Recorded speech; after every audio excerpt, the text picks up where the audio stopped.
السلام علیکم، آپ دیکھ رہے ہیں بول نیوز، میں ہوں مونس رضا اور میں ہوں شمائل ارشد۔ امریکہ نے ایران کے خلاف رواں ہفتے کی تیسری بڑی فضائی کارروائی شروع کر دی ہے۔ امریکی سینٹرل کمانڈ کے مطابق تقریباً 140 ایرانی فوجی اہداف کو نشانہ بنایا گیا، جبکہ ایران نے جنوبی علاقوں میں دھماکوں کی تصدیق کی ہے۔ امریکہ کی پھر ایران میں فضائی کارروائی، ایران کے فوجی اہداف نشانہ بنے۔ آبنہ ہرمز کے گرد کشیدگی ایک بار پھر خطرناک مرحلے میں داخل ہو گئی۔ امریکی سینٹرل کمانڈ کے مطابق صدر ڈونلڈ ٹرمپ کی ہدایت پر ایران کے خلاف رواں ہفتے تیسری فضائی کارروائی شروع کر دی گئی۔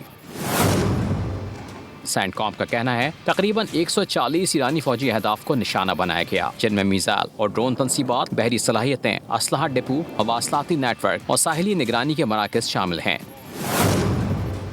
امریکی فوج کے مطابق 3 راتوں میں مجموعی طور پر 300 سے زائد حملے کیے جا چکے ہیں۔ کارروائی کا مقصد ایران کی حملہ کرنے کی صلاحیت کو کمزور کرنا ہے تاکہ تجارتی جہازوں کا تحفظ یقینی بنایا جا سکے۔